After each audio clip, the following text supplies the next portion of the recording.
Hello everybody, how's it going? It's me, Krendor, and today we're going to talk about Age of Sigmar 4.0. I've gotten plenty of games in, and so I kind of just want to talk about my opinions of the edition so far, what I like, what I don't like, and I'm going to do it in front of this shitty green screen. So, let's talk about what I do like so far. So, I have played a lot of armies. So if you don't know, I have many armies. I have a problem, and I have played Skaven, I have played Seraphon, I have played Nurgle, I have played Lumineth. A lot of people are like, Krendor's playing elves. I'm playing strictly cows and like a couple elves sprinkled in. This is a very cow-focused army, all right? Plus, I don't really mind some elves. I think themed elves are cool, kind of like Deepkinner elves, right? Or, you know, when they have like other cool animal stuff tied in, like the cows and the kangaroo weird looking Star Wars type stuff, right? So, you know, stuff like that. Anyway, I've played Deepkin. Speaking of Deepkin, I've played Deepkin. I've played, oh man, Cruel Boys, and then a couple others I don't think I can, or Skaven, obviously. I played Skaven. And then I think one or two more off the top of my head. And then there's others I want to try. I want to try Beast of Chaos, because I do think they can actually be pretty good. And I want to try Sylvaneth, even though I think they're not in a great spot. They're kind of like, I don't know, they feel very kind of tanky, castle-y, more so than they used to be. And then I want to play Gits. There's plenty of Gits stuff. Trolls seem really strong. I do want to try Squigs, just because I like Squigs. I think they're goofy, and I don't really care if they're good or not. And I do want to try my my ogres, because I have the Frost Lords and stuff like that. So the Beastclaw Raiders, if you will. So I mean, I have plenty of other armies I still need to play with, but those are the main ones I've tried. And from all my game experience, I think a lot of simplified things are really nice. The command points just being given to you are great. It's just like you get 4 command points pretty much every time, right? It used to be like, is your general alive? Is it this thing? You get 1, they stat, and now it's just like you get 4. And I love that. I love the simplicity of that. I love that there's really not that many ways. Like, there's auxiliary units, you can get another one, or like if you're the underdog, you get another one, which is honestly pretty nice, although some people can abuse that. But I genuinely do like it. I like how easy it is rule wise, especially teaching new players or playing as new people. It's like you get 4, there you go. Then I love the new commands. I love the shoot ability. Instead of having Unleash Hell, now it's just shoot the closest target with a unit right in your opponent's shooting phase. That's really nice. I've used that one quite a bit.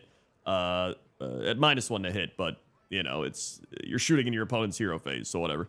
And then being able to cast spells and prayers has been phenomenal. Like, being able to cast them in your opponent's hero phase, even if you're -1 to cast, like, whatever. Like, it's still worth doing, especially praying, where you're just going to accumulate points anyway, so it's like, you lose 1, but whatever, right? You roll a 5, you get 4. Who cares? You just prayed in their turn. It's been nice to be able to interact in your opponent's phases, I would say. More so than even last edition, which kind of stepped it up from 2.0, where there was like no interaction here opponent's turn. You would just sit there and be like, when do we get to fight?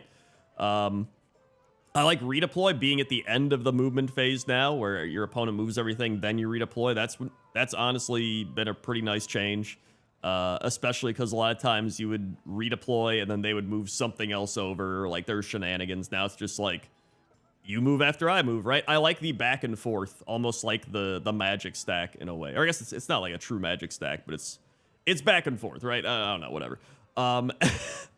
And then, speaking of the hero phase as well, if you have like Lord Croak or somebody, you're -1 to cast in their hero phase, but like you're already +2 to cast, so it's like, who cares? It's like, oh, I'm only +1 to cast. What will I ever do? Which will get us to our other part where I'm like, hold on, we'll talk about it. I'm not even gonna bring it up. So that's another thing I like. I like the end of the turn command, which is like the pile in thing. You can pile away from unit. I forgot what it's called. It's like power through. I think power through's been great. I really like the new commands. And then obviously countercharge has been insane. In fact, countercharge probably the biggest difference in the entire game, like without a doubt. countercharge being a thing is insane. People play around countercharge. People plan on countercharges. It's opened up so much strategy that wasn't available before. Like it's wild, man. So countercharge easily probably the biggest addition, and I think it's a welcome addition. I think most people are enjoying it. You know, having to plan around it, having to think about what they're going to countercharge, thinking if they should countercharge, right? Because it's 2 command points. It's like the only command that's 2 command points. So you do have to give up a lot, but it's pretty wild. And then obviously, redeploy. Or not redeploy, the rally. That's what I was thinking of. Rally, I think new rally's great. Just getting something, you can bring back a couple models. Maybe you get enough to bring back a big one, like 4 or 5 wounds or something. Maybe you just want to heal your guy, right? You just roll and you heal your hero that just fought and killed something and he's weak and you heal him up. That's been really nice to do as well. So I really like new rally. It's just been so many quality of life convenience things have been really nice in this new edition. And I think one of my favorite things that I don't know if other people will agree is I love the new kind of standardized combat. So previously, I mean, in like early 2nd edition, I didn't really play early 2nd. I played like mid to late 2nd edition. Everything was like 4s by 4s, 3s by 3s, 5s by 3, but you had different buffs that would stack on top of each other, and you'd always be like re-rolling everything. Then last edition, it got to a point where everybody was just like 2s by 3s, 2s by 2s. Like everybody was like 2s by 2s. If you had 4s by 4s, you were just trash. Or even 4s by 3s, it was like that unit sucks, right? Now, it's like if you're a monster or a big guy, you're going 4s by 2s. If you're a goblin, you're like 2s, 3s by 5s, or like everything kind of standardizes based on the unit, right? Like elves are typically I think 3s by 4s, and then orcs are more like 4s by 3s because they have a harder time hitting, but when they hit pretty hard. Or even you know, it's nice because it feels like combat is more meaningful or more realistic, if that makes sense. So like previously you would get stuck in combat and a lot of times one unit would just get wiped and that was it. Now it almost feels like it's more rare to have that actually happen, especially with battle shock being gone, which thank God. Having no battle shock, right? And then having your opponent have a harder time to hit you and you have a harder time to hit and wound your opponent has been just honestly a pretty welcome addition. Like I like the fact that when you swing with a monster, it's going to be 4s, right? Unless you all out attack it or you got some buffs to 3s. But even then, there's limited rerolls now. It feels more fun to roll the dice, and you know it feels more fun to save as well, because it almost feels like you kind of have to pick and choose your battles better, because if you get the wrong unit into the wrong unit, it's going to be like, oh, now I'm anti-infantryed and my infantry are at like -2 rend against this guy instead of just -1, and maybe you have a 5-up save and now you're not saving at all, and previously you were on 6s, so it's like, I wish I didn't do that, right? And so that element also adds into a lot of strategic play, on top of the harder to hit dice rolls and everything. So I mean, I've just had a great time with it. I think it's really good. I think there's so much to be happy about. However, there are some things that have been bad. I still think battle tactics are okay. Some of them feel a little too challenging early on.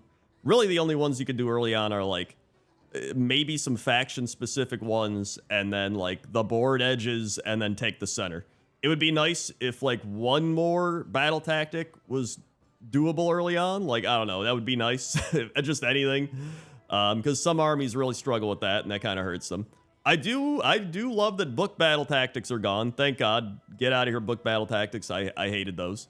And then manifestations are kind of crazy. Like, I think something's got to be done about the manifestations. Like, that's probably been the worst part of Age of Sigmar 4.0, for me at least. And I'm somebody who's been having a really good time with manifestations. I've like gotten them out. I've like played with them. I've gotten like 3 at a time. They're like going all over. Like I've had a great time with manifestations, but it's too strong, right? Like the thing that balanced them last edition was they cost points. Now they're just free. I think you either need to be able to choose one or the other, like your spell lore or a manifestation lore. I feel like you shouldn't have both. And if you do have both, if they do decide to keep both, I feel like you should have one wizard that has the ability to cast one manifestation on the board at all times. And if that goes away, he can cast another one. But you can't have a one wizard controlling like two. And you can even have it where maybe the stronger wizards can, like Lord Croak or something, can control two manifestations as one of his abilities. Like, cool. That would be a neat ability. And that's like, it's Lord Croak. He's strong. He's one of the best wizards ever. I get why he can control two, right? So stuff like that. Or maybe he's the one who can do three and the normal slan's like two, and then, or maybe it's based on your power level. Although at that point, then they're also going to be strong because then they also get that. So I still think it should be like one per wizard, and then like Lord Croak and the Insane Wizards, maybe two, right? That's what I would do, but it's too much right now. There's too many manifestations. The amount of manifestations is too damn high. So, I mean, outside of that, I genuinely have had a good time. I think my most favorite armies I've played with are Seraphon, Lumineth, and Skaven. I would say my least favorite so far was probably Nurgle. And part of that was because I love the old disease mechanic. And now it's just like you have to disease one person. You have to like spread that disease. It's much harder to do. And on top of that, I rolled so bad when I played Nurgle. It was like out of all my disease rolls, I think I had like a 20% success rate when it should have been like 66 or whatever. Like, because you roll a D3 and then 1-2 fails. 1-2 fails, 3-4 is a thing, and then 5-6 is like the whatever, right? Not the disease, the actual, I meant like the mortal wounds from disease is what I'm talking about. Sorry.